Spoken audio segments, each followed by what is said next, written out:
Assalamualaikum warahmatullahi wabarakatuh. Alhamdulillah rabbil alamin wassalatu wassalamu ala asyrafil anbiya wal mursalin sayyidina Muhammad wa ala alihi washabbihi ajma'in. Rabbi shrah li sadri wa yassir li amri wa hlul 'uqdatam min lisani yafqahu qawli, amma ba'du. Kita sambung balik kitab kita Maqalat Asri, teguran suci dan jujur terhadap umat mengenai hadis karangan Maulana Muhammad Asri Yusof. Kita masih dalam pendahuluan lagi lah. Tadi dalam pendahuluan dan kita bahagian yang pertama dah. Iaitu tentang kedudukan hadis sebagai rujukan kedua dalam Islam. Bahagian pertama lagi, kedudukan hadis sebagai rujukan kedua dalam Islam. Jadi kita siri kedua dah. Kita nak habisnya. Okey, dalam kita sama balik, bukan hanyalah Nabi Muhammad SAW sahaja yang mendapat wahyu seperti hadis lain daripada kitab khusus yang diberikan pada baginda SAW itu Al-Quran. Bahkan Nabi-Nabi sebelum baginda SAW juga mendapatkan wahyu dalam bentuk hadis daripada Allah SWT selain daripada kitab-kitab ataupun suhuf yang diberikan kepada mereka. Jadi hadis ni bukanlah Nabi Muhammad SAW saja, bahkan Nabi Musa, Nabi Isa, Nabi Daud, Nabi Sulaiman, semua tu ada hadis dia. Dari segitulah dari segi penerang, penghurai kepada firman Allah ni, kitab Taurat zaman dulu ni, kitab Injil. Jadi huraya dia yang juga merupakan wahyu juga adalah daripada Nabi-Nabi Nabi alaihi wassalam ni. Jadi tambah-tambahlah Nabi kita, Nabi dulu pun gitu juga, ada hadis, ada kitabullah iaitu Taurat, Injil apa tu lah, suhuf, dan ada juga kata-kata Nabi yang sebenarnya huraian, sebenarnya wahyu juga daripada Allah SWT dah. Okey, antara contoh Al-Quran adalah seperti berikut. Pertama, Allah SWT berfirman kepada Nabi Adam.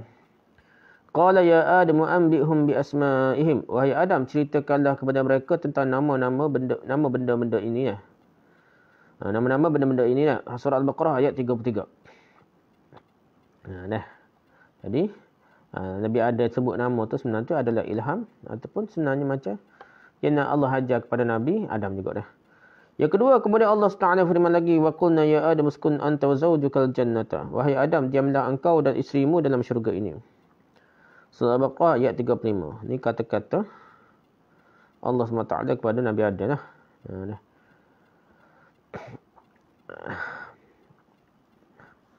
Nak cerita Nabi-Nabi ada dulu pun yang ada wahyu yang diberikan pada Nabi Adam selain daripada kitab dia lah. Yang ketiga, tetapi kerana digodok oleh syaitan, maka mereka sudah termakan pohon yang dilarang. Mereka mendekatinya. Allah SWT firman, wa'asa Adamu rabbahu faghawa. Dan Adam melanggar perintah Tuhannya, maka tersesatlah dia, faghawa dah. Tersalah dia dah. Surah Taha ayat 101. Jadi sininya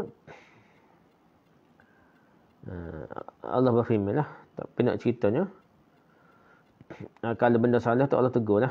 Dia bukan macam orang lain tu pakai biar gitu dah.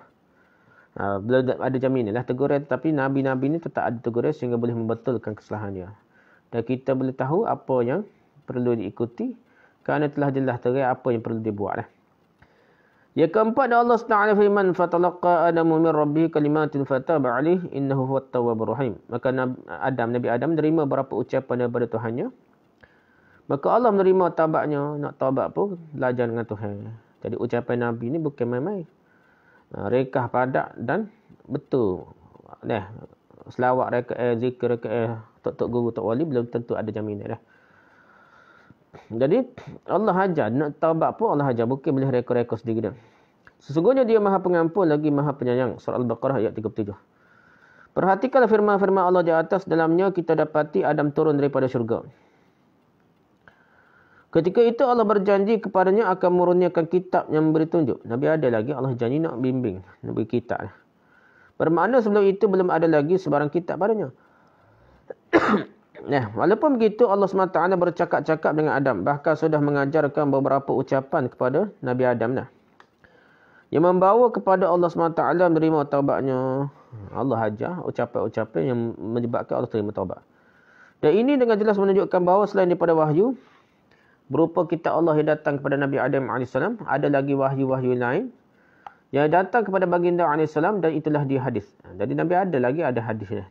Ucapan dia tu telah dibimbing oleh Allah SWT termasuklah ucapan nak bertaubat. Jadi bukan sahaja, itu juga adalah ajaran Allah. Dah. Supaya Allah kata lah, hajar dah. Nabi ada sebut tu, supaya Allah hajar. Jadi Nabi ni tidak akan buat salah dah, maksum. Percakapan Allah dengan Nabi Musa menerusi seluruh hadis dapat diketahui melalui firman-firman Allah SWT seperti berikut. Tu Nabi ada, Nabi Musa pula dah. Pertama Allah SWT firman, falamma ataha nudiya ya Musa inni ana rabbuka fakhla'na 'alaika innaka bil wadil muqaddas tuwa. Maka ketika ia datang ke tempat api itu, Nabi Musa pergi tempat api itu, ia dipanggil dah. Nudiya ya Musa, hai Musa, sesungguhnya aku inilah Tuhanmu, maka tanggalkanlah kedua kasutmu. Sesungguhnya kamu berada di lembah yang suci yang tua dah. Lembah suci tua. Surah Taha ayat 11 hingga 12. Jadi firman Allah ni bukan termasuk kitab Taurat dah. Ucapan ni Allah bercakap dengan Nabi Musa ni bukan dalam masuk dalam kitab Taurat, tapi dia adalah itulah wahyu jugalah, wahyu dah. Yang kedua Allah SWT firman, wa ana akhtartuka fastami' lima yuha. Dan aku sudah memilih kamu, maka dengarkanlah apa yang akan diwahyukan kepadamu. Surah Taha ayat 13.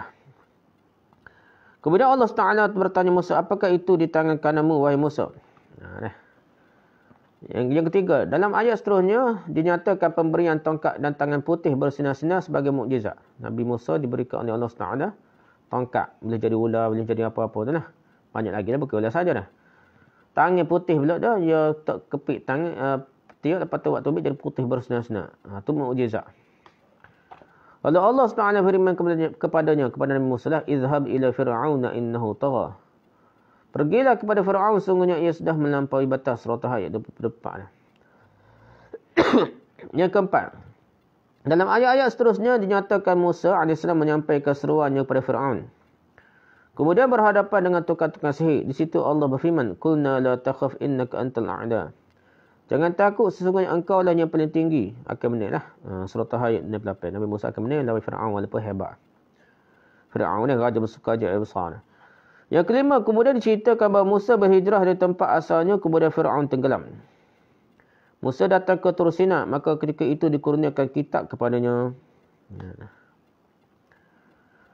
Jadi, pergilah Musa ni nak pergi ke Palestin ke apa dah. Jadi jatuh. Tak boleh masuk betul pun dah. Jadi Musa datang ke Tur Sina, tempat Tur Sina itulah terima kitab ni. Allah SWT firman, walamma sakata Musa al-ghadab akhadha al-alwah wa fi nuskhatiha huda wa rahmatun lil ladzina hum li rabbihim yarhabun. Dan sesudah kami tuliskan bagi Musa pada Taurat segala sesuatu sebagai pelajaran. Jadi hak cakap harga apa tadi tak masuk Taurat dah. Taurat ni suku dah. Dan penjelasan atas segala sesuatu. Penjelasan sesuatu tu maka kami berfirman, berpeganglah kepadanya dengan teguh. Dan suruhlah kaummu berpegang kepada perintahnya dengan sebaik-baiknya. Perintah dalam itulah Taurat. Surah Araf ayat 104. Tidakkah baru sekarang Musa mendapat kitab daripada Tuhan? Sebelum tu bercakap, apa semua peristiwa berlaku tu, tak terima lagi kitab ni. Pasal kitab Nabi Musa ni, dia bukan turun macam Quran beransur-ansur. Dia sekali setokor turun dah sekaligus. Lepas tu, sebelum tu bercakap peristiwa-peristiwa berlaku antara Musa dan Fir'aun, hak disebut dalam Quran tu, tidaklah termasuk kitab yang diberi kepada Nabi Musa. Jadi, benda tu juga adalah wahyu, benda kebenaran daripada Allah, tapi tidak seperti kitab lagi lah. Padahal sebelum itu sudah beberapa kali Allah mewahyukan kepadanya. Banyak kali. Bahkan selepas Allah memerintahkan supaya berpegang teguh dengan kitab itu, kitab Taurat tu, pun masih lagi diberikan wahyu kepada Nabi Musa AS, yang lain daripada Taurat lah, supaya baginda membawakan seramai 70 orang daripada kaumnya ke Bukit Tur. Jadi bercakap dengan Nabi Musa. Tapi tidaklah dalam Taurat tu dah. Panggil 70 orang untuk taubat di Bukit Tur. Kaumnya meminta melihat Tuhan. Di situ mereka disambar halilintar dan mati ke semuanya. Kena peti dah. Minta pelik-pelik, minta tengok Tuhan dah. Bila Musa berdoa, didapatinya jawapan daripada Allah SWT yang bermaksud, seksaku akan kutimpakan pada sesiapa yang aku kendaki, dan rahmatku meliputi segala sesuatu. Kesimpulannya, sebelum mendapat kitab daripada Tuhan, Nabi Musa menerima wahyu. Begitu juga selepas menerima wahyu pun, Nabi Musa terima kitab itulah. Nabi Musa tetap terima wahyu lain lah, selain pada Taurat. Baginda tak menerima wahyu-wahyu terimanya, inilah dinamakan hadis. Selain daripada Quran, selain daripada kitab Allah, Taurat, gapo tu, itu dipanggil wahyu. Hadis atau al-wahyu al-khafi. Wahyu yang tersembunyi tidak terang lah. Wahyu juga tapi tidak jelas. Ataupun dipanggil wahyu ghairul matlu' yang tidak dibaca dah. Bukan tidak dibaca dari segi tidak ada pahala khusus baca dia lah. Setiap huruf satu baca dan dia adalah bebas dengan lafaz yang tersendiri lah para nabi dia. Banyak ayat Quran tidak dapat difahami maksud dan kandungannya tanpa hadis. Begitu juga tidak mungkin dipakai tanpa panduan sunnah atau hadis. Nak pakai Quran hadis. Quran pun kena tengok hadis baru kita faham boleh. Contohnya semaya lah. Mudah semaya tak cerita cara rokok, cara sujud, baca ega apa dah. Berapa rakaat tak ada cerita dalam Quran. Berapa rakaat dah. Semua ni pada hadis. Antara dapat dikemukakan sebagai contohnya adalah seperti firman Allah Taala. Pertama firman Allah Taala, Al-Hajj Ashhurun Ma'lumat. Musim haji adalah di beberapa bulan yang dimaklumi. Surah Al-Baqarah ayat 197. Bulan apakah dimasukkan dengan firman Allah tu? Tak sebut boleh haji, boleh gapo dah. Boleh Zulhijjah, Zulqa'dah, boleh Syawal, boleh gapo, tak cerita situ.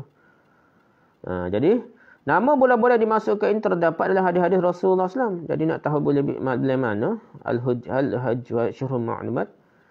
Musim haji itu dalam berapa bulan dimaklumi, bulan tu disebut dalam hadis.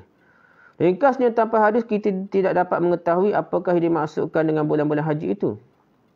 Bahkan haji itu sendiri pun tak tahu. Cara nak haji pun tak tahu dah. Dan cara nak haji itu dalam hadis juga dah. Selain itu tidak mungkin dipakai tanpa mendapatkan penjelasan hadis. Nak pakai, nak semaya pun tak boleh. Berapa rakaat pun tak tahu dah. Rokok berapa kali, sujud berapa kali pun tak tahu.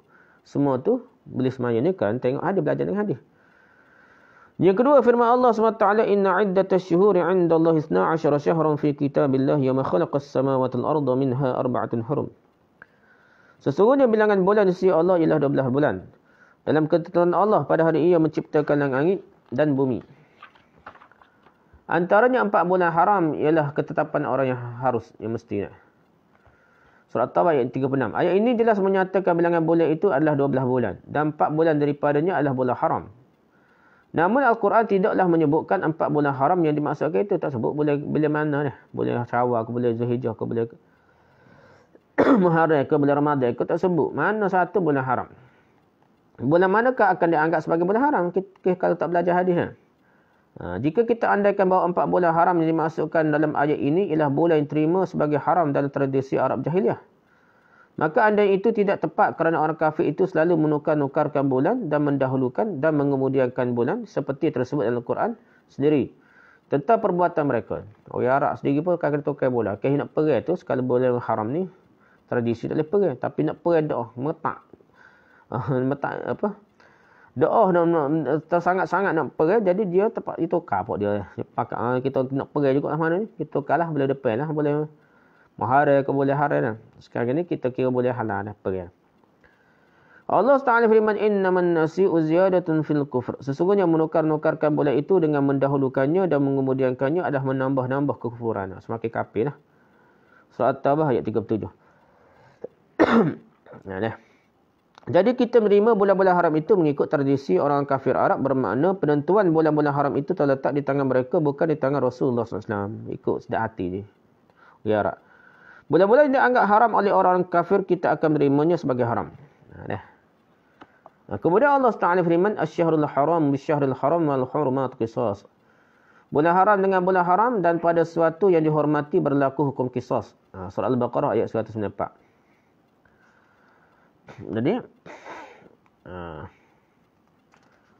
Jadi kita menerima ketentuan orang kafir itu bermakna kita mengatakan Al-Quran memerlukan orang-orang kafir untuk tolong faham Al-Quran. Seolah-olah amal yang dilakukan orang kafir itulah dikehendaki oleh Al-Quran, kalau kita anggap gitu dah.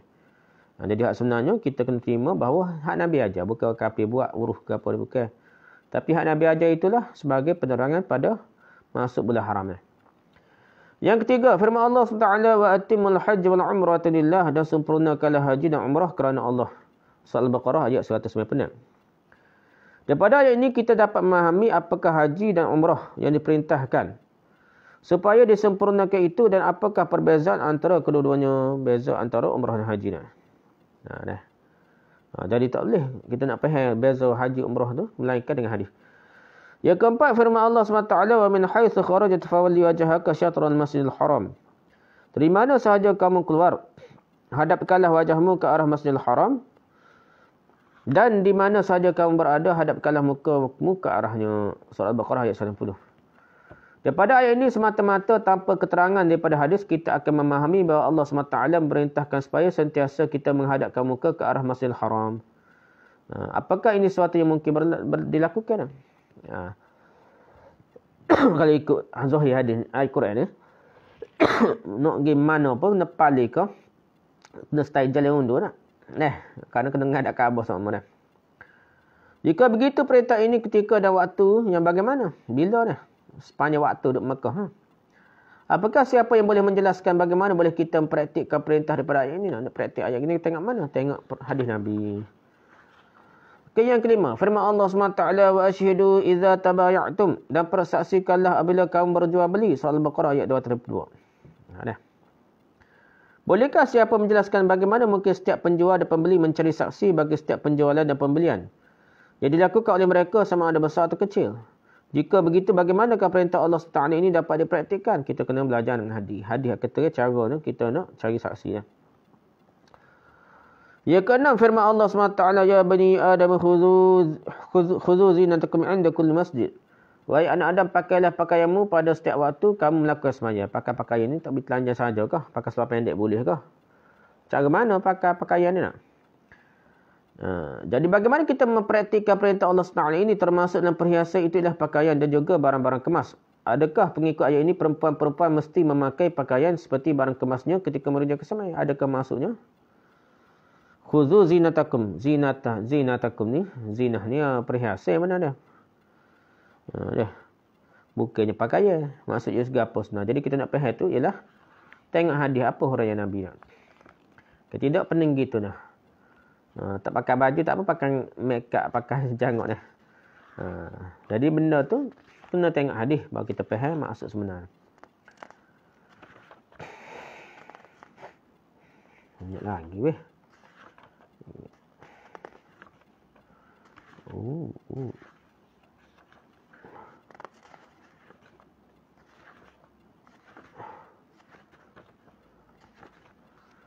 Apalah baca dah. Pernah hadis sebagai penjelas dan penghurai maksud Al-Quran. Jadi hadis-hadis ni menghuraikan, mendetailkan cara semaya contohnya paling mudah. Kalau tidak, kalau kita tengok Quran, belajar Quran saja tanpa tengok hadis, ya kita tak tahu cara semaya. Nak semaya pun tak boleh dah. Sebelum ini sudah kita perjelaskan betapa perlunya perincian dan huraian daripada hadis Rasulullah SAW terhadap pengajaran dan kandungan yang terkandung dalam Quran itu dah. Ini disebabkan oleh seringkali keterangan Al-Quran dikemukakan dalam bentuk yang umum, bentuknya ijmal, mutlak, mubaham, mushtarak, mustasyabih, muta'arid, majas dan lain-lain lagi. Jadi masih umum lah secara umumnya. Jadi Al-Quran ni ayat secara suruh semaya dah. Tak ayat berapa rakaat ke apa dah.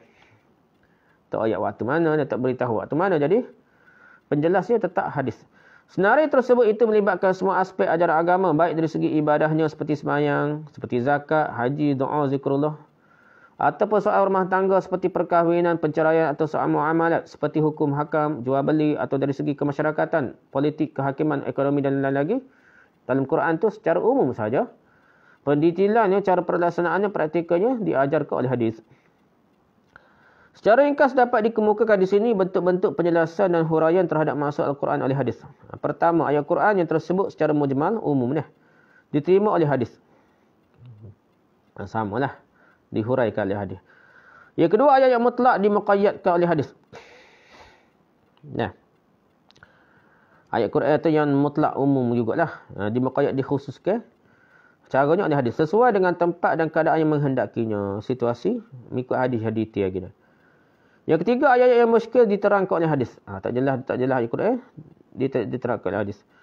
Yang keempatnya, hukum-hukum dalam Al-Quran yang disebut secara umum dengan tidak menyebutkan kaifiat, praktikal cara bagaimananya. Sebab-sebab, syarat-syarat dan lain-lainnya semuanya diperjelaskan oleh hadis. Cara semaya, cara buat haji, cara buat bayar zakat. Yang kelima, hadis menerangkan hukum bagi peristiwa yang berlaku berpandukan Al-Quran. Hukum halal dan haram yang disebutkan dalam Al-Quran sebagai contohnya, digunakan Rasulullah SAW untuk memadankannya dengan perkara-perkara yang masih diragui dan sama-sama menerusi kias. Jadi kiyah-kiyah ni jangan pergi kepada kita guru ulama selalu. Dia kena pergi pada Rasulullah. Ada Nabi kiyah sekian-sekian. Untuk memahami ayat Quran. Okey, yang keenam, hadis menyatakan hukum-hukum, saluran dan saranan bagi suatu perkara. Sesuai dengan masa atau situasi dan keadaan, kondisi bagi berlakunya perkara-perkara tersebut berlandaskan prinsip dan objektif Al-Quran. Jadi, Al-Quran ni kadang-kadang tak jelas dah. Jadi, hukum-hukum saluran dan saranan tu, hak lebih detail semua daripada hadis ni. Dan dia akan bukan bertentangan dengan Quran, bahkan berlandaskan prinsip dan objektif Al-Quran. Maqasid Al-Quran tujuan arah yang maksud sebenar tu dihuraikan oleh hadis saja dah. Tapi dia akan menghuraikan maksud Quran. Yang ketujuh, hadis-hadis menarik kaedah prinsipal, kaedah asas, kaedah basic daripada keterangan-keterangan Al-Quran. Jadi keterangan Al-Quran itu asas, prinsip. Jadi yang dapat dijadikan sebagai panduan untuk mengkiaskan persoalan-persoalan yang baru timbul. Jadi hadis tu akan ambil daripada Quran, kaedah asas dia, lepas tu dia akan hurai sikit dan mudah kita nak kias dengan persoalan baru lain dah. Ia lebih mudah faham dah. Yang ke-8, hadis menceritakan sebab hikmah dan maslahat, kebaikan-kebaikan di sebalik ketentuan hukum dalam Quran. Yang boleh jadikan kaedah dan boleh jadikan prinsip dalam menentukan hukum-hukum yang tidak tersebut dalamnya. Boleh buat kaedah fiqh, usul fiqh. Daripada hadis, kadang-kadang hadis detail sikit, ayat sebab. Sebab ataupun maqasid dia, tujuan dia. Ilat sebab apa dah.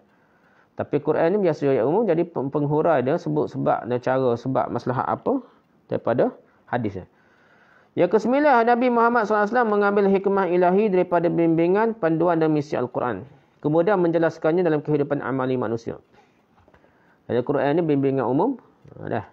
Menjelaskannya dalam kehidupan praktikal manusia ni, hadis Nabi dah. Yang ke-10, Nabi Muhammad SAW menjalani suatu kehidupan yang benar. Dan adalah satu tafsiran dan huraian yang lengkap kepada kehendak Al-Quran. Jadi semua kehidupan Nabi itu penghurai kepada Quran. Bermaksud peribadi Rasulullah SAW adalah mencerminkan Al-Quran. Sifat perbuatan Nabi semua tu jadi penghurai Quran. Yang ke-11, para sahabat walaupun secara umumnya mengerti bahasa Al-Quran. Kerana bahasa Al-Quran itu adalah bahasa mereka sendiri dia. Bukan bahasa Melayu, bahasa Quran, bahasa Arab dia. Tetapi selalu saja mereka merujuk pada Rasulullah SAW dalam usaha memahami Quran. Nak faham Quran, kena belajar Nabi mula dah. Dan maksud yang sebenarnya tepat. Dan persoalan-persoalan hidup yang lain pun rujuk Nabi. Oleh itu, para sahabat pun memerlukan hadis. Maka umat yang kemudian lebih-lebih lagi lah memerlukan hadis. Sahabat boleh nampak terus Nabi pun tanya hadis Nabi ni. Tambah-tambah kita hak jauh daripada Nabi, lebih memerlukan hadis-hadis Nabi dah. Sebagai panduan dia terbabah lah. Ngaku anti hadis ke apa, jelas sekali tak erti nak semaya dah. Jadi pakat tak semaya dah. Tepat sekali kata Imam Abu Hanifah, kalau tidak ada as-sunnah hadis, nescaya tidak ada seorang pun daripada kita yang memahami Al-Quran. Kalau hadis tak ada, nak faham Quran ni, tak ada ulama boleh faham. Orang kapur masyarakat awam lagilah tak faham dah. Banyak daripada ayat Quran tidak dapat difahami tanpa pengetahuan tentang asbabun nuzul, sebab-sebab turun Quran. Bahkan besar sekali kemungkinan seseorang yang membacanya akan tersalah dalam memahami makna Quran dengan memakaikannya dengan pengertian-pengertian yang jauh daripada maksudnya yang sebenar. Tetapi dengan merujuk kepada hadis tentu sekali semuanya tidak berlaku, jadi mudah faham, lebih jelas dah. Kedok kat jauh macam orang anti hadis, pakai Quran saja dah. Last sekali nak semaya betul erti dia hurai ikut dia lah. Tak ada dah kaedah bahasa Arab, kaedah ilmu makni, qawaid fikiyah usul fiqh ke apa dah. Ulumul hadis tak ada, dia pakai agama ikut dia dah. Sebab tidak ada panduan. Antara contoh yang akan disebutkan sini adalah pertama firman Allah Taala, walillahil masyriq wal maghrib fa aina ma tuwallu fa thamma wajhullah, dan kepunyaan Allah jualah timur dan barat, maka kemana pun kamu menghadap, di situlah wajah Allah. Surah Al-Baqarah ayat 115. Orang yang tidak mengetahui sebab nuzul bagi ayat ini mungkin menganggap tidak perlu menghadap ke arah yang tertentu dah. Ikutlah semaya menghadap ke mana, tak payah kiblat dah. Kerana ayat ni tak ada terang. Fa inna ma tuwallu fa thamma wajhullah. Menghadap ke mana-mana pun ada wajah Allah. Tak perlu kiblat lah. Tertentu dah. Semua boleh semaya menghadap mana. Ketika sembahyang kerana timur dan barat adalah kepunyaan Allah. Pada semua pihak ada Tuhan. Oleh itu kemarah mana pun dia menghadap, sembahyangnya akan sah belaka lah kalau ikut zahir ayat Quran tersebut. Sedangkan anggapan dan pemahaman yang seperti itu adalah salah sekali, salah besar lah, mengarut dah. Kerana Al-Quran sendiri di tempat yang lain sudah memerintahkan supaya menghadap Kaabah. Al-Quran ni memang tidak, tapi ayat Al-Quran lain sebut suruh menghadap Kaabah. Nak faham macam mana? Bercanggah ke tidak? Dengan mengetahui sebab nuzulnya, kemusykilan ini akan diselesaikan. Abdullah bin Abbas berkata, apabila kiblat orang Islam dialihkan dari Baitul Maqdis ke Kaabah, maka orang Yahudi mengkritik dengan mengatakan, apakah sebab perubahan ini? Mula semaya Nabi di Madinah menghadap Baitul Maqdis. Dan lepas tu siapa ke Mekah? Siapa ke Madinah? Mungkin untuk menarik perhatian orang Yahudi ke apa? Menghadap ke Baitul Maqdis. Lepas tu kan balik ke Mekah. Jadi isu besar lah. Berapa berubah ni nak? Kemudian turunlah ayat itu yang mana kesimpulan maksudnya ialah semua pihak atau arah itu dibuat oleh Allah. Tak penting mana pun ikut Tuhan. Nak suruh menghadap mana, mula menghadap Baitul Maqdis pun menghadap Kaabah Mekah. Tak apalah ikut Tuhan. Dan Allah ada di pihak mana sekalipun, ada Allah berlaku tak sedut. Ada timbul tidak bertempat lagi apa dia. Oleh itu jika dia memerintahkan seorang mengarahkan menghadap ke pihak mana sekalipun, menjadi wajib kepadanya menurut perintah tersebut. Yang kedua, firman Allah SWT, "Laisa 'alal ladzina amanu wa 'amilus solihati junahun fima ta'imu idza mattaqaw wa amanu wa 'amilus solihat." Tidak ada dosa bagi orang yang beriman dan mengerjakan amal yang soleh kerana memakan makanan yang sudah mereka makan dahulu, apabila mereka bertakwa serta beriman dan mengerjakan amal yang soleh. Surah Al-Maidah ayat 93. Dengan melihat pada zahir ayat ini sahaja, mungkin boleh dikatakan bahawa tidak ada sesuatu pun yang haram dimakan atau diminum oleh orang Islam asalkan dia beriman, asalkan dia takut pada Tuhan dan mengerjakan amal soleh. Jadi tidak ada haram lah. Babi pun jadi halal kira-kira dah.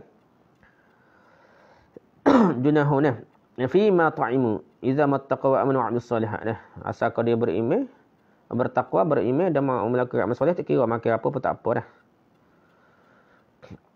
Oleh kerana ayat itu disebut selepas pengharaman arak, mungkin ada orang menyimpulkan bahawa ayat ini membenarkan orang beriman dan beramal soleh minum arak. Kalau tak baca hadis, pakai ayat Quran itu saja. Apa yang kita sebutkan ini bukanlah andaian dan kemungkinan semata-mata, bahkan ada dalam kalangan sahabat sendiri yang terkeliru apabila membaca ayat ini. Sahabat pun terkeliru. Nak tanya Nabi dia. Dia mengaji Nabi. Ini pun kena bidah dia, kena mengaji. Walaupun kitab rijal, orang tambah-tambah orang Arab boleh baca kitab rijal. Dia kaedah nak istimbak, nak cari, nak ambil istifadah daripada, ambil manfaat daripada kitab rijal ni. Orang kena mengaji juga ada kaedah dia. Tidak baca, sekadar baca dia. Kalau tidak, kat pakai agama kursi lah. Habis orang Jahmiyah lah. Habis ulama' ditolak lah. Sedangkan ada maksud dari segi penyampaian hadis. Dia maksud lain tidak. Dan tolak pun bukanlah tolak belaka. Ya ada keadaan tertentu lah. Apa ni kat jumpa Syiah. Rijal Syiah kan tolak habis. Kena mengaji dah. Sahabat pun ada tak faham mengaji dengan Nabi. Padahal tu bahasa Arab, bahasa mereka dah. Asal bahasa Arab yang peringkat awal lagi. Bahasa yang tidak bercampur dengan lahjah lain dah. Mereka sudah menjadikan ayat ini sebagai dalil apabila mereka mengatakan pendapat bahawa peminum arak juga pada masa lalu adalah seorang yang baik. Tidaklah dikenakan hukuman had ke atasnya. Kalau pakai ayat ini, dia ikut anti hadis kan. Ini dalil, tak perlu hukum hudud dah. Tak perlu watis 100 kali kau dah. Tak berarti 80 kali atau 40 kali dah. Orang menarik. Apabila Ibn Abbas mengatakan sebab nuzul, sebab turunnya ayat ini kepada mereka, barulah hilang kekeliruan mereka dah. Sahabat pun baru hilang. Setara sahabat tu dah. Sebenarnya latar belakang ayat ini ialah apabila sudah turun ayat yang mengharamkan arak dan judi, maka sebahagian sahabat bertanya, bagaimana keadaan sahabat yang sudah meninggal dunia sebelum turunnya hukum haramnya arak dan judi itu? Dulu gak judi dengan arak di Mekah masih buat ni. Abu Bakar pernah judi lah. Kalau menang ni lah ke tentera Rom lawan Parsi dah. Padahal Rom tu kafir juga dah. Tapi orang Islam zaman tu, sahabat-sahabat termasuk Nabi pun yang ambil tahu isu-isu politik semasa. Isu dunia pun ambil tahu dah. Dia tidak kira tak boleh duduk sekali je dah. Duduk dengan ahli bid'ah sesak lalu dah. Tidak semudah tu dah. Simplitik belakang. Mikir simplitik ni bayuh simple sangat dah. Memanglah kita akidah salah gini. Tapi kita nak hukum orang tu payuh. Jangan mudah. Tambah-tambah lah siasah ni dah. Politik ni tidak semudah. Sampai pergi mengatakan begitu lah payuh. Tambah-tambah zaman law ni yang complicated dan kuasa tu dipecah-pecahkan. Tidak mutlak kuasa pada menteri, tidak mutlak pada raja, dan banyak bagi-bagi kuasa. Sistem lah ni sistem yang begitu luas. Jadi tidak seperti zaman dulu. Dulu qadi pun khalifah tu je, jadi tak qadi tu peringkat awal. Lepas tu baru lantik qadi. Jadi sahabat-sahabat ni risau, sahabat-sahabat dulu sebelum turunnya hukum arak dan judi, hukum haramnya judi dan arak ni. Ramai yang menarik termasuk Hamzah gapo dia mati syahid gapo dah. Pak saudara Nabi. Siapa rapat-rapat ke mati syahid dah. Maksudnya dulu tu galib menarik judi.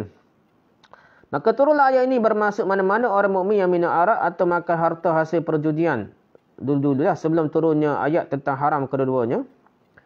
Tidaklah dia berdosa dan akan diseksa dengan syarat. Dia adalah seorang mukmin dan patuh dengan hukum Allah SWT pada masa lalu. Jadi hak mana dia boleh taat tu ikut perintah Allah, tak masuk neraka lah, tak kena azab. Hak pasal arak dan judi masa tu tak sebelum waktu diharamkan dimaafkan lah gitu ni. Jadi hadis dah terang benda tu dah. Kita tak payah pasal dah lah. Ingat pahala ni tak apa minum arak minum judi tak dosa bukan. Tu kena tengok hadis dah. Tengok asbabun nuzul dah. Banyak hadis yang menjadi contoh praktikal bagi Al-Quran. Antara yang boleh disebutkan di sini adalah pertama, bentuk dan cara sebutanlah hudud. Jika dilihat kepada firman Allah Taala, cara sebatan, bukan sebatan, cara sebatanlah hudud. Al-Quran sebut az-zaniyatu waz-zani fajlidu kulla wahidin minhuma mi'ata jaldah wa la ta'khudhukum bihima ra'fatun fi dinillah in kuntum tu'minuna billahi wal yawmil akhir. Perempuan yang berzina dan lelaki yang berzina, maka sebablah tiap-tiap seorang daripada keduanya 100 kali sebatan. Dan jagalah belas kasihan kepada mereka itu mencegah kamu untuk menjalankan agama Allah jika kamu beriman kepada Allah dan hari akhirat. Surah An-Nur ayat kedua. Dah.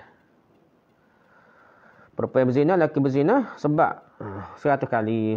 Dah. Lah ni hukum syariah kita tidak begitu dah.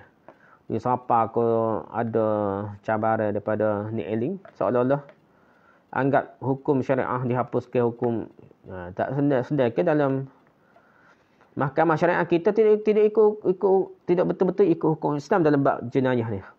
Pasal dia terikat dengan Akta 35 banyak perkara lah. Jadi tidak boleh kita kata membatalkan hukum Allah. Itu bukan hukum Allah ni. Kalau terik-terik pun hukum ta'zir.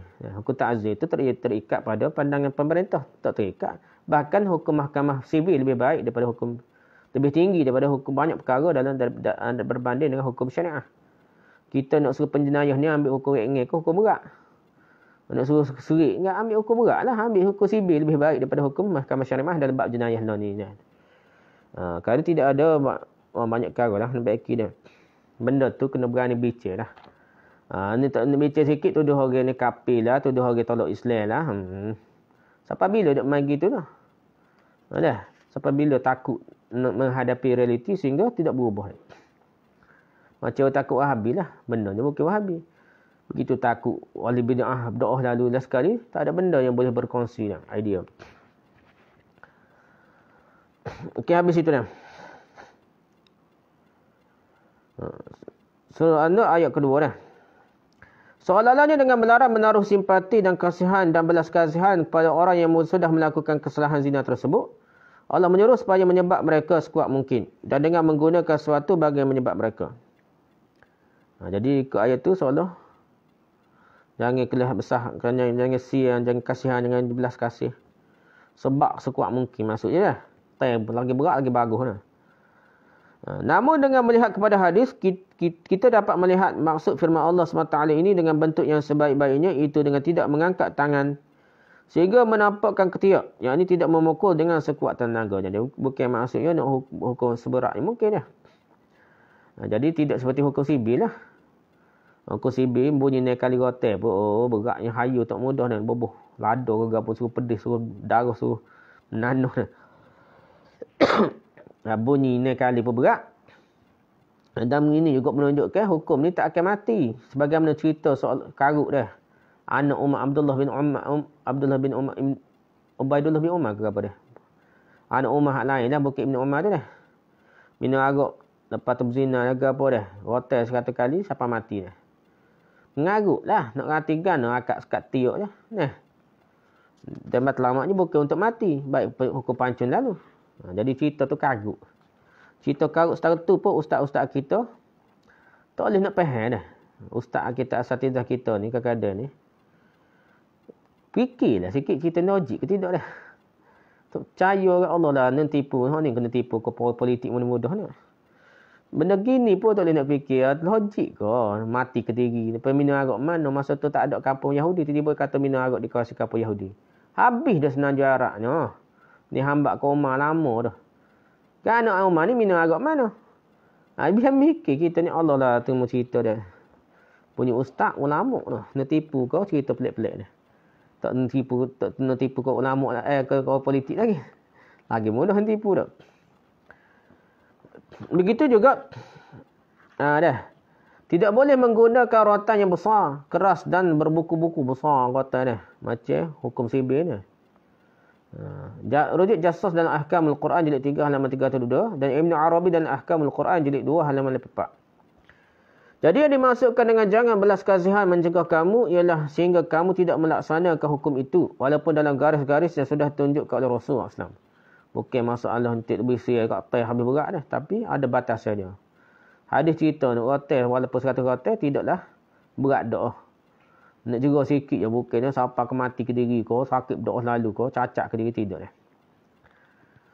Jadi semua tu berdasarkan hadis bahawa kita laksanakan betul. Tidak kan jadi melampau dah. Begitu dia wa man lam yahkum bima anzalallahu fa ulaikumul kafirun fa ulaikumul fasiqun ke apa. Siapa tidak berhukum dengan hukum Allah maka dia kafir, fasik, zalim ke apa. Kena tengok hadis berinteraksi tu. Tidak kita pakar sikit orang tak laksana hukum Allah ni bukanlah hudud saja. Tak pakai tudung kafir selalu ke? Nah, buat maksiat sikit kafir selalu ke? Jadi tu dah, jadi khawarij tu. Buat dosa kecil pun kafir ni. Jadi kena berinteraksi dengan Al-Quran ke gapo ni kena tengok hadis. Yang kedua, begitu juga jika Al-Quran melarang orang Islam daripada berwalakkan Yahudi. Jangan taat pada Yahudi, walak Yahudi dan Nasara. Maka larangan daripada berwalakkan Yahudi, berketua ke Yahudi ni, taat pada Yahudi dan Nasara itu bukan sekadar bermakna mengikut agama mereka sahaja. Jadi dengan memeluk agama mereka sahaja baru kira walak. Atau menjadikan mereka sebagai pemimpin sahaja, tapi juga mengikut budaya, adat rasam dan tingkah laku mereka pun yang menunjukkan persetujuan dan penyanjungan terhadap orang Yahudi ni sebagaimana yang ditunjukkan oleh Rasulullah SAW dengan melarang daripada menyimpan misai yang panjang dan melarang daripada memelihara dan menyimpan anjing dan sebagainya. Cara kita ni, hadis Nabi kata, kata orang Islam ni beratnya ia sampai satu masa dia akan ikut Yahudi sampai ke lebih bewok dah. Antara benda-benda yang Nabi kata, contoh Nabi tak berikut ni ialah panjang misal cukup janggut. Tu tak boleh. Misal dia panjang, janggut dia potong dah. Jadi serupa dengan Yahudi Nasara ke apa, benda tu dilarang, Nabi larang. Jadi tu macam berwalak kan. Wala'un Yahudi dan Nasara dah. Wala'un Yahudi dan Nasara dah setara tu dah. Okey, keprihatinan umat terhadap hadis lepas Al-Quran. Galakan daripada Rasulullah SAW kepada para sahabat dan juga generasi-generasi selepas sahabat daripada umatnya supaya menghafal hadis. Jadi Rasulullah pun suruh sahabat ni hafal hadis, bukan hadis Quran, apa Quran saja, hadis pun Nabi suruh sahabat apa. Terdapat dengan banyak sekali dalam kitab-kitab hadis. Antara yang boleh dikemukakan di sini adalah pertama, hadis yang diriwayatkan oleh Zaid bin Sabit, Abdullah bin Mas'ud, Jabir bin Mut'im dan Abu Darda radhiyallahu anhu. Zaid bin Sabit, Abdullah bin Mas'ud, Ibnu Mas'ud lah. Jabir bin Mut'im dan Abu Darda, empat orang ni. Daripada Rasulullah sallallahu alaihi wasallam. Baginda sallallahu alaihi wasallam bersabda, semoga Allah menyerikan kehidupan orang yang mendengar sesuatu hadis daripada Nabi lah. Lalu dihafalnya. Sehingga ia menyampaikan hadis itu kepada orang lain. Kerana boleh jadi orang yang membawa sesuatu ilmu yang mendalam hadis, menyampaikannya kepada orang yang lebih mendalam fahamannya dan boleh jadi orang yang membawa ilmu pengetahuan. Tetapi dia sendiri bukanlah seorang yang mendalam ilmunya. Hadis direkod oleh Imam Tirmizi dalam Jami'at Tirmizi kitab al-ilmu bab al-hathu 'ala at-tablighi as-sami'i oleh Abdurrahman bin Aban, nombor hadis 2656, status sahih. Ini benda penting juga dah. Kadang-kadang Allah beri pemahaman yang lain. Ada ulama hadis ni banyaknya menghafal dah. Pemahaman dia tidak hebat mana dah. Dah. Kita kena tahu itulah hakikat dunia, hakikat makhluk Allah, hakikat manusia dah. Kita tak boleh buat serupa. Ada contohnya Imam Abu Hanifah ada setengah tu kritik. Abu Hanifah ni memang sebenarnya tidaklah hafalan kuat macam ulama hadis lain. Kena faham. Tapi dia tokoh fiqh yang hebat. Tak boleh nafikan kepahaman dia mengistinbat hukum ni walaupun dia tak berapa ingat betul-betul dengan baik seperti ulama hadis lain lah. Dan kita ni hebat Abu Hanifah. Ulama hadis kita zaman ni pun hebat Abu Hanifah. Dan tapi dari segi hadis ulama hadis zaman dia tu kuranglah Abu Hanifah ni tidak sehebat ulama hadis lain lah. Atau dikritik-kritik pun situ dah dari segi kadang-kadang riwayat bil makna yang disebutkan oleh Abu Hanifah. Tapi dia ada kelebihan apa? Kelebihan dia pemahaman yang jitu dah. Dia boleh istinbat hukum dengan hebat. Dia pandai guna kaedah. Ini nak faham dah ni. Ada setengah tu kata tolak 400 hadis. Abu Hanifah tolak. Betul kau tolak dia. Kadang-kadang dia tidak tolak, dia kurang yakin dah. Kadang-kadang dia ada kaedah yang lebih kuat, hadis yang lebih kuat. Mengikut dia lah. Jadi banyak perkara lah. Jadi begitu juga sini. Benda ni kurnia Allah kena faham lah. Setengah orang ni pelekeh Kapten Hafiz Firdaus lah dah. Dia kata Allah tak mengaji mana, belajar buku, lalu belajar setan, macam-macam kata ke Kapten Hafiz Firdaus. Tetapi kena ingat walaupun dia tidaklah menghafal dan bahasa Arab dia okey lah sikit dah. Tapi baca Al-Quran tidak baik mana pun. Tapi dari segi kefahaman, dia boleh memudahkan pemahamannya payah. Ustaz buat kitab payah. Dia buat kitab ni, orang awal boleh faham. Mudah. 20 kaedah anti hadis, 20 hadis-hadis muskil, cara dan jawapannya macam-macam caranya yang mendekatkan pemahaman masyarakat yang cepat faham orang dah. Perbahasan dia walaupun ilmiah dipersembahkan dalam bentuk yang mudah faham dah. Tu kehebatan dia dan kita nampak dia faham. Setengah-setengah ustaz ni ngapa banyak tapi tak faham. Nak tahu dah. Itu adalah kurnia Allah SWT. Jadi semua orang ni ada tugas masing-masing. Ada setengah ulama hadis yang menyampaikan membawa hadis-hadis, tapi istinbat hukum kadang-kadang dipahami dengan baik oleh ulama-ulama fiqh contohnya. Pun begitu, tidak boleh kita kata ulama hadis tak bukan faqih, ikut pak mazhab belaka dah. Sebab kalau kita tengok kitab-kitab hadis, dia ada pemahaman tersendiri. Contohnya Imam Bukhari. Imam Bukhari walaupun macam-macam berubuk. Ulama mazhab Hanafi kata Abu Hanifah Imam Bukhari ni mazhab Hanafi, Hanbali pun kata juga, Syafi'i pun kata juga, Maliki pun kata juga. Tapi adalah buat kajian tu yang nampak mazhab Hanafi banyak kali. Wallahu a'lam lah. Mungkin dia tahu mazhab Hanafi dah. Tapi lah mana pun Imam Bukhari ni adalah dia fiqh ahlul hadis, dia tidak terikat dengan mazhab. Dan dia berhujah istinbat hukum sendiri. Dan sebab itu terkenal istilah yang digunakan oleh ulama tentang Sahih Bukhari ni. Al-fiqhul Bukhari fi tarajimihi. Fiqh Bukhari ni, fiqh Imam Bukhari. Mazhab fiqh Imam Bukhari ni dalam bab tajuk bab-babnya. Kefahaman Imam Bukhari terhadap fiqh ni dalam tajuk bab-bab dia. Dan memang tidak terikat dengan mazhab pak dah. Dia ada pemahaman sendiri dah. Itulah. Ada kita kena, itulah ada setengah tu memang dia hebat dua-dua dah. Macam Imam Bukhari. Dia fiqh pun hebat, hadis pun hebat dah. Kepada setengah tu hadis saja hebat tapi fiqh dia kurang. Macam itulah. Sebab itu kena disampaikan ilmu dah. Yang kedua, Abu Bakrah meriwayatkan bahawa Rasulullah SAW bersabda, liyuballighu syahidul ghaiba fa innahu rubba muballighin yuballighahu aw 'alahu min sami'. Hendaklah orang yang hadir menyampaikan kepada orang yang tidak hadir. Boleh jadi ia menyampaikan kepada orang yang lebih mengerti daripadanya. Hadis direkodkan oleh Imam Ibnu Majah dalam Sunan Ibnu Majah, kitab Al-Muqaddimah, bab man balagha al-iman ilman, baghlal ilman, oleh Abu Bakar, nombor hadis 233, status sahih. Jadi orang yang belajar dia kena sampai dah. Ni soal lagi nak peringat ustaz-ustaz asatizah kita gapo ni mengajar, jangan anggap orang depan kita ni orang kampung ni tidak faham. Kita je alim, kita tok guru, kita ustaz, kita lebih faham. Kita sampai hati kita ni betul. Hati kita ni betul dah. Kena betulkan hati kita. Tidak kita nyakit hati ni. Buruk hati. Perangai huduh. Ustaz setengah ni. Dia anggap orang depan dia ni, orang yang ngajar ni, bodoh lebih daripada dia. Kita ngajar bukan dengan anggap orang kapal kita bodoh, anak murid kita bodoh. Cerdik kita cerdik lagi. Bukan. Kita mengajar ni kerana nak sampai ke ilmu.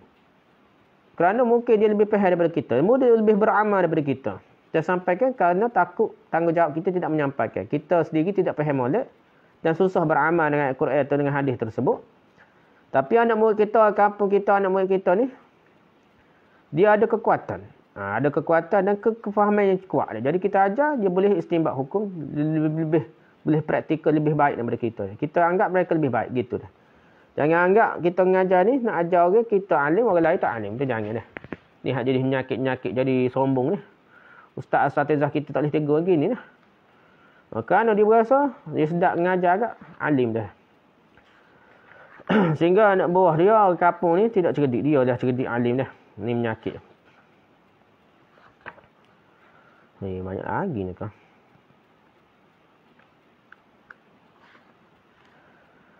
Okey, seterusnya. Yang ketiga, apabila rombongan Bani Abdul Qais dan Bahrain, dari Bahrain datang menghadap Rasulullah SAW. Daripada Bahrain. Bahrain ni dekat ni ya. Iraq ni dah. Ya dekat ni lah. Alik kanan ni apa kata. Dekat itulah tepi laut dah.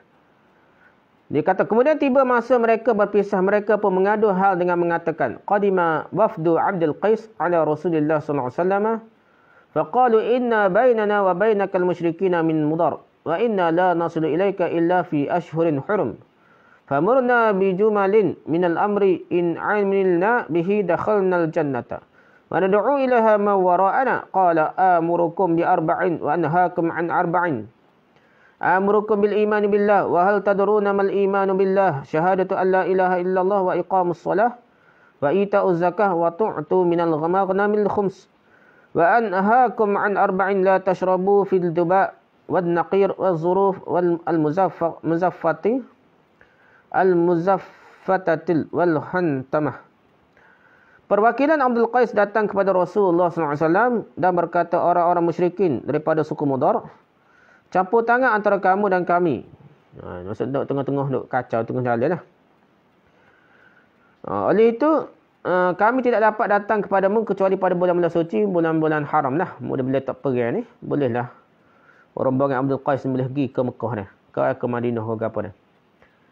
Maka Tuhan perintahkan kami melakukan sesuatu yang baik, amalan agama yang baiklah. Yang dengannya kami boleh masuk syurga dengan mengamalkannya. Dan kami memberitahukan pada kaum kami yang sudah kami tinggalkan supaya memeliharanya. Boleh mengajar ke apa pula. Maka Nabi Muhammad SAW bersabda, aku memerintahkan kamu untuk melakukan 4 perkara. Dan melarang kamu daripada 4 perkara. Aku memerintahkan kamu untuk beriman kepada Allah. Tahukah kamu apa yang dimaksudkan dengan beriman kepada Allah? Ia adalah bersaksi bahawa tiada siapa yang berhak untuk disembah selain Allah. Mendirikan solat dengan sempurna, menunaikan zakat dan memberi al-khumus. 1/5 daripada harta rampasan perang. Kalau perang, 1/5 kena bayar ke kerajaan. 1/5 daripada harta rampasan perang lah. Jalan Allah itu. Dan aku melarang kamu 4 perkara. Iaitu pertama, jangan minum arak. Itu, jangan minum arak, minuman daripada al-duba, an-naqir. Kulit yang dipanggang az-zuruf, al-muzaffat dan al-hantam. Jadi duba, naqir, az-zuruf dan muzaffat dan al-hantam ni 5 perkara ni. Dekat tepat ni. Duba, naqir, zuruf, zuruf al-muzaffatati ni. Zuruf al-muzaffat ni. Dan al-hantam 4 lah. Jadi apa benda 4 perkara ni, nama peralatan yang digunakan untuk penyediaan minuman beralkohol, minuman arak. Jadi ada cara lain. Tapi alat tu lain sikit. Tapi semua tu untuk periarak dah. Hadis diriwayatkan oleh Imam Bukhari dalam Sahih Bukhari kitab Tauhid bab qaulullah Ta'ala oleh Ibn Abbas nombor hadis 7536 status sahih.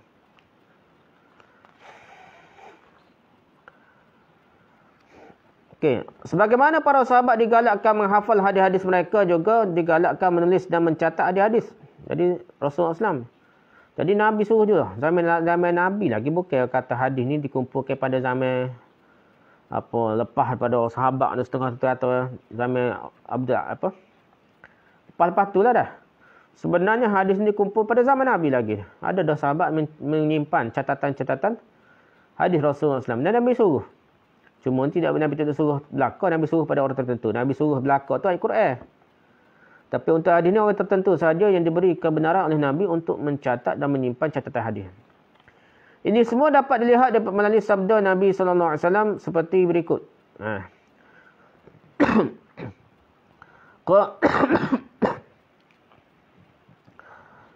Qala kuntu aktubu kulla syai'in asma'uhu min Rasulillah sallallahu alaihi wasallam uridu hifzahu.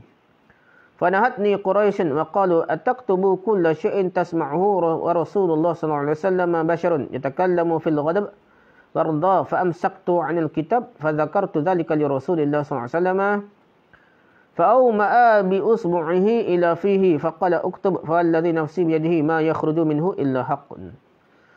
Saya ni siapa dia ni riwayat ni? Itu ayat sahabat ni. Abdullah bin Amr al-As. Abdullah ibn Amr al-As. Abdullah bin Amr al-As. Tadi dia kata, saya menulis segala yang saya dengari daripada Rasulullah SAW. Dia tulis. Lalu orang Quraisy yang lain tu cegah saya daripada menulis dan berkata, adakah kamu menulis semua yang kamu dengar sedangkan Rasulullah SAW adalah seorang manusia? Kadang-kadang baginda SAW bercakap dalam keadaan marah. Kadang-kadang pula dalam keadaan tenang.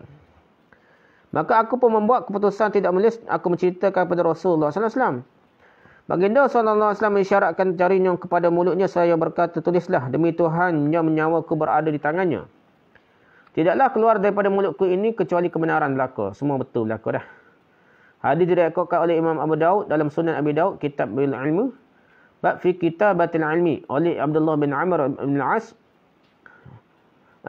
Nombor hadis 3646, status sahih. Hadis sahih. Jadi Nabi suruh Abdullah bin Amr al-As ni supaya tulis hadis Nabi dah.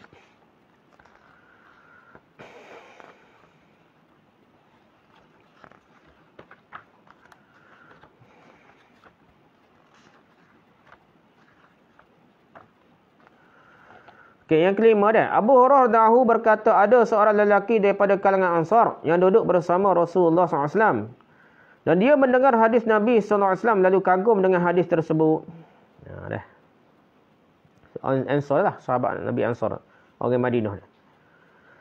Tetapi dia tidak dapat ingatlah, tidak mengatinya. Maka dia mengadu halnya kepada Rasulullah SAW katanya. Inni asma'u minka al-haditha fayu'jibuni wa la ahfazuhu. Faqala Rasulullah SAW ista'in biyaminika aw ma'a biyadihi lil khatti. Saya mendengar hadis daripada Tuan, daripada Nabi lah, kata minka ni. Dan saya kagum tetapi saya tidak dapat mengingatinya, tidak ingat tepat lafaznya lah. Maka Rasulullah SAW bersabda, gunakanlah tanganmu, tulislah ni. Sambil Rasulullah mengisyaratkan supaya menulis. Jadi Nabi suruh tulis. Ada lelaki Ansar ni bukan Abu Hurairah. Abu Hurairah ni ingat kuat dah. Lelaki Ansar lain tu Nabi suruh dia tulis hadis Nabi dah. Hadis direkodkan oleh Imam Tirmizi dalam Sunan Tirmizi, Kitabul Ilmi, bab ma ja'a fil khurusqah oleh Abu Hurairah, nombor hadis 2666, status ni dhaif, tapi hadis dhaif lah.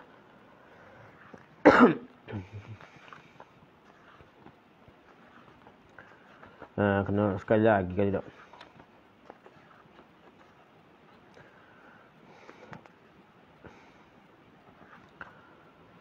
Okey, tak apalah sekali. Oleh sebab galakan-galakan dan dorongan-dorongan daripada Rasulullah SAW yang merangsangkan tersebut, para sahabat radhiyallahu mencatat banyak buku-buku yang mengumpulkan hadis-hadis Rasulullah SAW pada zaman Nabi lagi. Itu zaman sahabat. Yang sudah dikumpulkan oleh para sahabat lagi, bukan tabi'in, sahabat lagi. Sahabat-sahabat Rasulullah SAW sendiri hak kumpulkan hadis. Antara yang dicatatkan di sini ialah, jadi kita berhenti kali sekat ni tak? Lepas ni kita sambung dah. Apa? Ya ada berapa as-sahifah as-sadiqah, sahifah Ali radhiyallahu, Amr bin Hazam, Jabir bin Abdullah, Samurah bin Jundub, Sa'ad bin Ubadah, Majmu'ah Mughirah bin Syu'bah, Musnad Abu Hurairah. Dia ada kitab hadis yang dikumpulkan oleh sahabat lagi dah. Saya rasa setakat itulah perbincangan kita. Kita sambung lepas ni lah. Jadi hadis ni tak betul setengah kata Bukan sekarang hadis, bahkan Quran ada setengah kata dikumpulkan pada zaman Umar, pada zaman Abu Bakar, Umar, Uthman, dan setengah kata tidak betul.